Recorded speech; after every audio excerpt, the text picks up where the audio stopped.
y'all, and welcome back to my channel. I made the best Salisbury steak with mashed potatoes, and today I'm going to show you how I made this. You're going to really be impressed if you try this recipe. Trust me, you will. Now I'm using ground turkey for the meat. Now if you don't like ground turkey, I get it, just substitute with ground beef. I'm only going to season with salt, garlic powder, and black pepper. I'm going to add an egg, some Italian seasoned breadcrumbs, ketchup, and soy sauce. Then I'm going to give this a really good mix. So just an FYI, the written out ingredients and measurements, aka the recipe, is going to be in the description box. So you can check for it, you can screenshot it, you know, go get your grocery list ready, and you can make this today if you want to. I hope you'll try it today. Let me know how you like it. So from this meat mixture, I was able to make 5 oval shaped patties.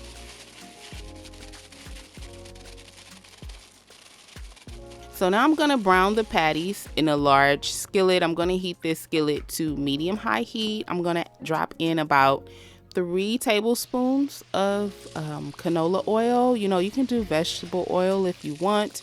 Now, when you brown your patties, keep in mind you're not trying to fully cook them. You just want to, you know, get some nice browning on the meat. You want to get some browning in the bottom of the pan. That is going to build the flavor of the gravy.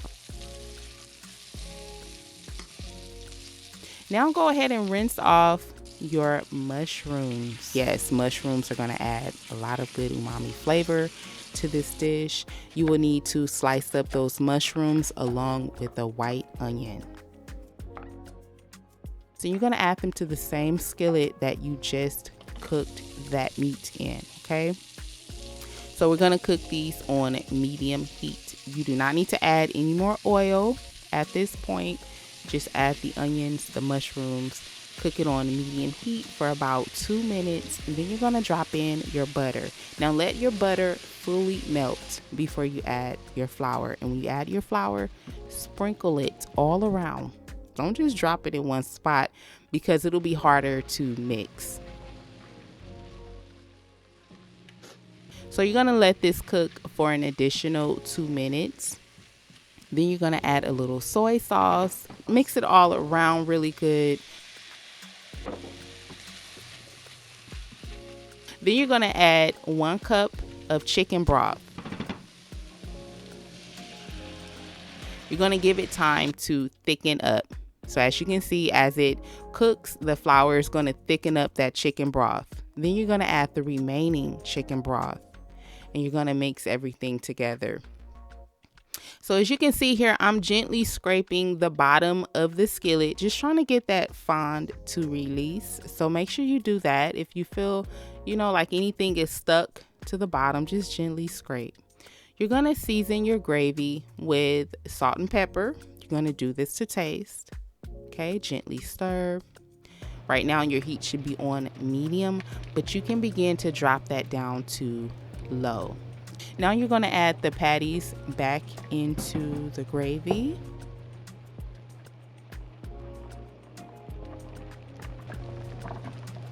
Okay, make sure those patties are submerged into that gravy. So move them around a little bit, you know, make sure everything is fitting comfortably.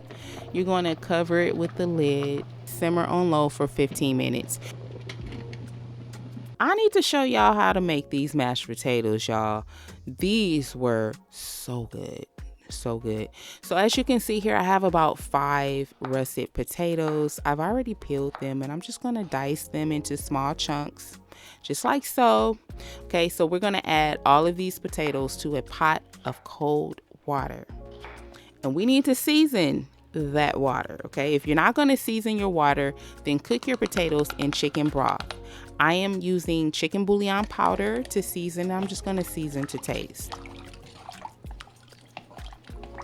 So now we're going to add these to the stove. We're going to cook it on high heat until the potatoes are fork tender.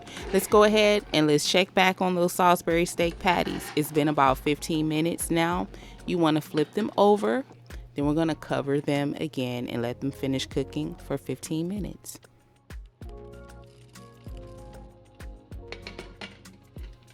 Okay, so now back to the potatoes. After you strain the water, make sure you do not rinse those. Y'all, do not rinse those potatoes off. Just don't rinse them. Don't. Take a masher and mash up your potatoes. Mash them up really good.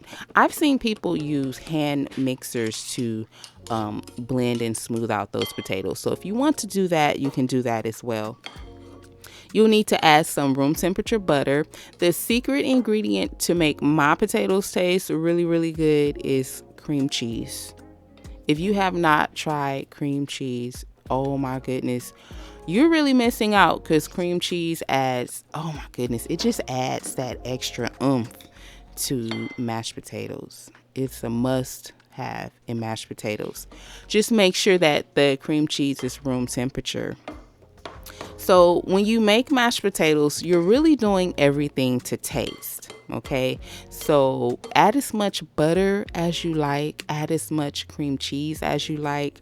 I'm gonna season with garlic powder, black pepper, and garlic salt. If you don't like those seasonings, then just, do yours however you normally would do it. Then of course you're gonna add some warm milk. Okay, then mix it all together, and you can add a little more milk if you want your potatoes to be more creamy, or if you like them to be thick, then of course don't add a lot of milk. And this is so easy, and y'all, I love making my mashed potatoes this way and using cream cheese. So if you have not tried cream cheese, try it and let me know how you like it. So now let's plate everything up. The mashed potatoes are done, and so are the Salisbury steak. So let's plate it up.